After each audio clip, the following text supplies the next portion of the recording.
Fala, Doc, beleza? Aqui é a Larissa. Hoje a gente vai ter mais uma aula do nosso módulo de pneumologia e a gente vai falar um pouquinho sobre a pneumonia adquirida na comunidade.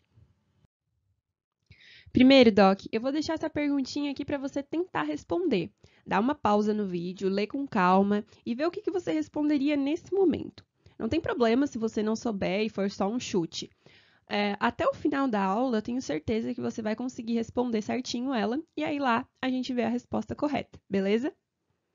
A pneumonia adquirida na comunidade, a PAC, é uma doença inflamatória aguda de causa infecciosa, adquirida fora do ambiente hospitalar, mas que também pode se manifestar até as primeiras 48 horas da internação.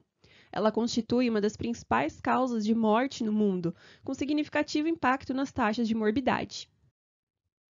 Doc, apesar da vasta microbiota, de ampla disseminação de agentes potencialmente patogênicos, do fenômeno da globalização e da ocorrência de epidemias virais, o Streptococcus pneumoniae, o pneumococo, permanece como a bactéria de maior prevalência de PAC entre os agentes etiológicos, inclusive entre os pacientes soropositivos. Entretanto, Doc, é legal a gente saber quais os outros micro-organismos mais prevalentes a depender do local de tratamento da PAC, visto que algumas medicações podem mudar de acordo com o caso.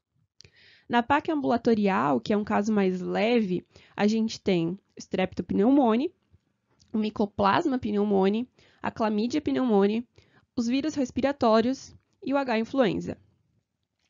Nos internados em enfermaria, a gente continua com os mesmos da PAC ambulatorial, mas a gente acrescenta ainda a legionela. Já nos internados em UTI, que são casos mais graves, nós continuamos com, em primeiro lugar, com Streptopneumoniae, seguido por bacilos gram-negativos, Haemophilus influenza, legionela e o S. aureus.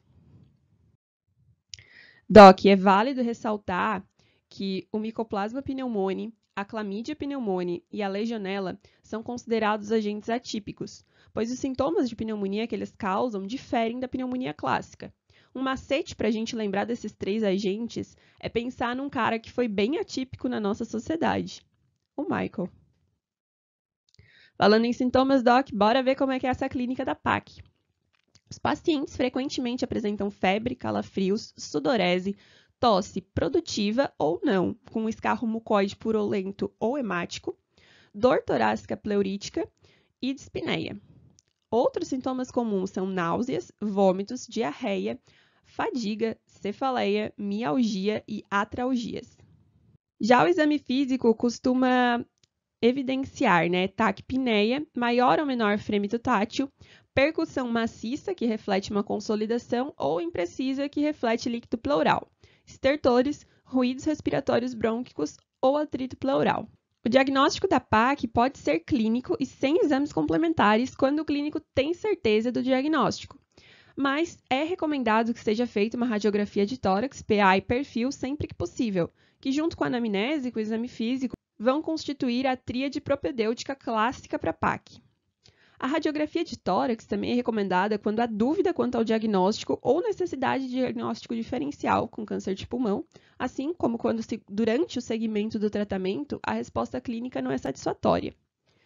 Doc, nessa imagem aqui, a gente vê um padrão clássico da pneumonia adquirida na comunidade, que é uma consolidação bem delimitada em lobo inferior, que caracteriza uma pneumonia lobal. A ultrassonografia de tórax apresenta maior sensibilidade e acurácia do que a radiografia de tórax na identificação de alterações parenquimatosas.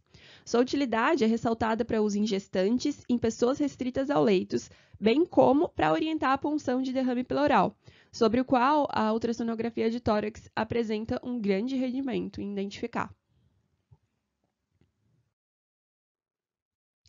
A TC de tórax é útil nos casos em que a acurácia da radiografia de tórax e da ultrassonografia é baixa, como em pacientes obesos, imunossuprimidos e indivíduos com alterações radiológicas prévias.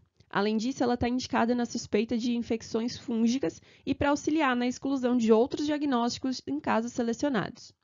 Ela ainda é muito importante na avaliação de complicações da PAC, como em abscesso de pulmão e derrame pleural loculado, bem como na investigação de motivos para falta de resposta clínica ao tratamento. Doc, a realização de testes etiológicos não é necessária em casos de PAC não grave com tratamento ambulatorial. A recomendação desse tipo de exame fica guardada para os pacientes com PAC grave ou que não respondem à terapia empírica inicial, e também para aqueles que estão internados em UTI. Bom, Doc, feito o diagnóstico da PAC, agora a gente tem que decidir aonde que o nosso paciente vai ser tratado, em casa, em enfermaria ou em UTI. E existem diversos scores para nos ajudar a escolher isso, mas o mais utilizado costuma ser o CURB-65. São 5 critérios para definir o local de tratamento da PAC de acordo com o risco de mortalidade. O C nos indica confusão mental. U de ureia, maior que 50 mg por decilitro. R de respiração, maior que 30 incursões respiratórias por minuto. B, blood pressure, que é a pressão arterial, né? Se a sistólica for menor que 90 mm de mercúrio ou a diastólica menor que 60. E 65 nos indicando a idade, maior que 65 anos. A presença de qualquer um desses critérios conta como um ponto, os quais vão ser somados. Tendo como resultado de 0 a 1, há uma chance de mortalidade baixa. Então, o tratamento é ambulatorial, feito em casa. 2 é uma mortalidade intermediária e requer um tratamento hospitalar em enfermaria. Maior ou igual a 3 nos remete a uma mortalidade alta e a gente tem que internar esse paciente para fazer um tratamento como uma PAC grave. Se ele estiver ali entre 4 e 5, a gente pode, inclusive, considerar internar esse paciente em UTI. Além desses pontos, Doc, é necessário a gente levar em consideração outros fatores, como a viabilidade do uso de medicação via oral, comorbidades associadas, fatores psicossociais e características socioeconômicas que indiquem vulnerabilidade do indivíduo.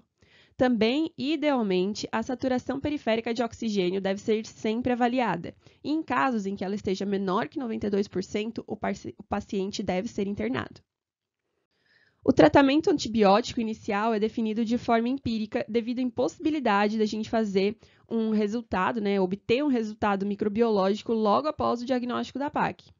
A escolha do antibiótico, levando em consideração o local de aquisição da doença e da gravidade do caso, os fatores de risco individuais, a presença de doenças associadas e fatores epidemiológicos, como viagens recentes, alergias e a relação custo-benefício. Dessa forma, Doc, o tratamento da PAC segue essa tabela abaixo. Nós temos como tratamento ambulatorial, se o paciente for sadio, sem uso de antibiótico nos últimos 3 meses, amoxicilina ou amoxicilina com clavulanato ou macrolídeo. Agora, se o paciente tiver algum fator de risco ou tiver feito uso de antibiótico nos últimos 3 meses, a gente entra com beta-lactâmico mais um macrolídeo. Se ele tiver alergia... eu vou fazer de novo essa parte. Porque eu tenho animações. Mas, em resumo, Doc, nós temos como tratamento ambulatorial. Se o paciente for sadio e sem uso de antibiótico nos últimos 3 meses, a gente pode fazer uso de amoxicilina ou amoxicilina com clavulanato ou macrolídeo. Se o paciente tiver fatores de risco ou tiver feito uso de antibiótico nos últimos 3 meses, a gente entra com beta-lactâmico mais macrolídeo. Agora, se ele tiver alergia a beta-lactâmicos e macrolídeos, nós entramos com quinolonas respiratórias. Agora, se o tratamento for na enfermaria, a gente pode usar uma cefalosporina de 3ª geração ou ampicilina com Subactam mais macrolídeo. Se for, ou então, amoxicilina com clavulanato ou ainda uma quinolona respiratória. Em UTI, a gente usa esse mesmo primeiro tratamento ali que a gente indicou para a enfermaria, que é a cefalosporina de 3ª geração ou AMP com Subactam mais macrolídeo.